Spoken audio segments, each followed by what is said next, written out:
আমি প্রথমেই মহান আল্লাহর কাছে শুকরিয়া আদায় করতেছি এবং পাশাপাশি মনে হচ্ছে একবার বলি যে ঈদ মোবারক। কারণ হচ্ছে এই খুনি হাসিনা আমি 3 বার ডিজিএফআই নিয়েছে, যেটাকে আয়নাগর বলে, গুলি করেছে, মামলা, রিমান্ড, কত কষ্ট দিয়েছেন। আওয়ামী লীগ যারা করেন তারা দুঃখ পেয়েছেন, কারণ এটা স্বাভাবিক, কিন্তু এটাও স্বাভাবিক রুহুল কুদ্দুস তালুকদার দুলু কিন্তু রামসার কাজীপুর গ্রামে 18 বাড়িতে গান পাউডার দিয়ে এই জেলার দায়িত্বপ্রাপ্ত মন্ত্রী হয়ে কেউ যদি বলতে পারে বুকে হাত দিয়ে কুরআন শরীফ নিয়ে দুরূদ সাহেব মন্ত্রী হয়ে কারো বাড়িতে আগুন দিয়েছে, আমি সত্য হিসাবে মেনে নেব। কিন্তু এই মামলায় আমাকে 17 বছর জেল থাকতে হয়েছে। কিন্তু শেখ হাসিনা গতকাল যে বিচার হয়েছে সারা পৃথিবীর মানুষ দেখেছে। শেখ হাসিনা আজ থেকে 1 বছর আগে 5ই আগস্টের আগে 1 জুলাই থেকে এই 5ই আগস্ট প্রায় 36টা দিন, প্রায় 1,500 ছাত্র, 1,500 ছাত্রী, রিক্সাওয়ালা, 139 জন শিশুকে হেলিকপ্টার থেকে গুলি করে বাড়ির ছাদে একজন শিশু খেলছে, সেই শিশুকে হত্যা করেছে শেখ হাসিনার নির্দেশে। এটা মিথ্যা নয়। এবং 7 জন মানুষকে আশুলিয়ায় পুড়িয়ে মেরেছে। এখানে এক ভাই মুগ্ধ পানি খাওয়াচ্ছিল, তাকেও গুলি করে হত্যা করেছে।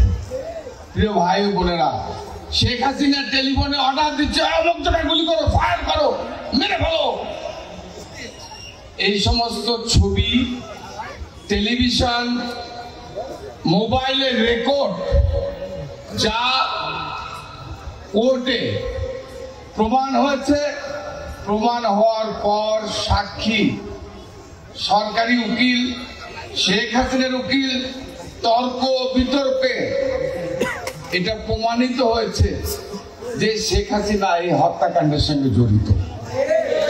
আমি বিশ্বাস করি পাপ বাপ কেউ ছাড়ে না। এটা যেহেতু তারা ফ্যাসিস্ট সরকার, যেহেতু 26শে জুলাই গুম তো অনেকদিন থেকে ঘুরিয়েছে, খুন, ছাত্র জনতাকে মেরে ফেলছে তাদের নির্দেশে। এই কারণে তা বর্তমান সরকার এই একটা রায় দিয়েছে এবং বাংলার জনগণ সকলেই রায়কে পছন্দ করিয়াছে। সামনে যেন আর কেউ এইরকম কোনো সরকার যেন এই সমস্ত কাজ। আপনাদের সাবেক একজন এমপি ছিল সালাউদ্দিন কাদের, উনি একটা মন্তব্য করছিল, ওটা কি শুনছেন আপনি? ইউটিউবে ভাসতেছে বর্তমানে। হ্যাঁ, দেখছিলাম। কি বলছিল উনি? উনি বলছে এই আন্তর্জাতিক অপরাধটা যেন এটা বহাল থাকে। আমি এইটুকু শুনছি আর কি, বাকিটা উনি বলছিল বহাল থাকে, এই আন্তর্জাতিক ট্রাইব্যুনালের জন্য সবাইরই বিচার হয়। হ্যাঁ, ওটা অতদূর আমি শুনি না, আমি এইটুকু এখানে শুনছি আর কি। হ্যাঁ, তার কথাটাই ফুলে গেল। ইনশাল্লাহ। কয় বছরের ভিতরে ফুললো এটা? ওনার ফাঁসি হলো 14 সাল না 15 সাল, এই 8-9 বছরের মধ্যেই ফুলে গেছে। ফলাফল আমরা পেয়েছি। সেক্ষেত্রে পরবর্তী রাজনীতিবিদরা এইটা দিয়ে কি শিখতে পারবে যে দুর্নীতি? অবশ্যই তারা ভয় পাবে, দুর্নীতি আর করা যাবে না বাংলার মাটিতে, তাহলে এখানে কেউ রেহাই পাবে না, সবারই একই অবস্থায় হবে। এখান থেকে অনেক শিক্ষণীয় ব্যাপারও আছে সব রাজনৈতিক দলের জন্য। আপনি আমাদের মোগলবাসা ইউনিয়নের একজন জনপ্রতিনিধি হিসেবে আপনি প্রতিশ্রুতি কিরকম থাকবে যে আপনি যদি মনে করেন বিএনপি ক্ষমতায় আসে, আপনি কি ধরনের পরিকল্পিত কাজ করার চিন্তা? আমি শুধু না, আমি আমার দল মোগলবাসার সকলেই মিলে অঙ্গ সংগঠনের দল সহ সকলেই পরিকল্পনা নিয়েছি কীভাবে আমরা মোগলবাসা ইউনিয়নটাকে উন্নয়ন করতে পারি, দারিদ্র্য মুক্ত করে দিয়ে আদর্শ একটা ইউনিয়ন গড়ে তুলতে পারি। এই লক্ষ্যে আমরা কাজ করব।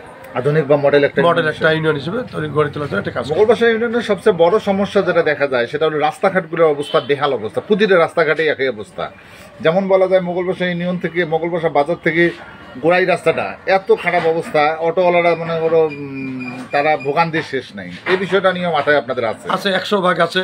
সেটা তো বললাম, আগেও বললাম, আগের সরকার কি করছে, আমাদের সরকার যে আসে আমরা ভালোভাবে এই কাজগুলো, যে ঠিকাদারে আসুক, আমরা এলাকাবাসী, আমাদের দলীয় লোকজন, আমরা ভালোভাবে কাজগুলো আদায় করে নেওয়ার চেষ্টা করব। আমরা শুনলাম যে এনসিপি দলের সাথে বিএনপি নাকি জোট করতেছে, এটা কিরকম শুনলাম? এই ব্যাপারে আমি জানি না, আমি যেহেতু ইউনিয়নে পলিটিক্স করি, তো রাজনীতি করি, এই ব্যাপারে আমার কাছে কোনো কিছু জানা নাই।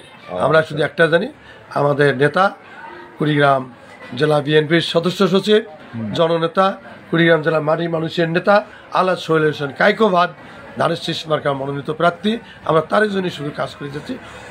আমরা জোটের ব্যাপারে এ পর্যন্ত আমরা কিছু জানি না।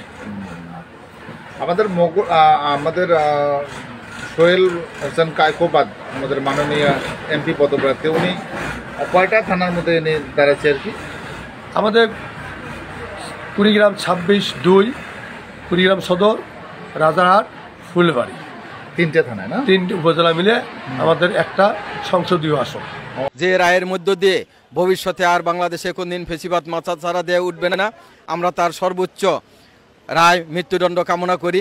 সেই সাথে অদূর ভবিষ্যতে যারা এর দোষর আছে, যারা বিভিন্ন জায়গায় ছিটিয়ে ছড়িয়ে পালিয়ে রয়েছে, তাদের সবাইকে আইনের আওতায় এনে একটি সুন্দর পরিবেশে তাদেরকে আইনের আওতায় এনে সঠিক সুন্দর বিচারের কাঠগড়ায় দাঁড় করানোর জন্য আমরা অনুরোধ করব।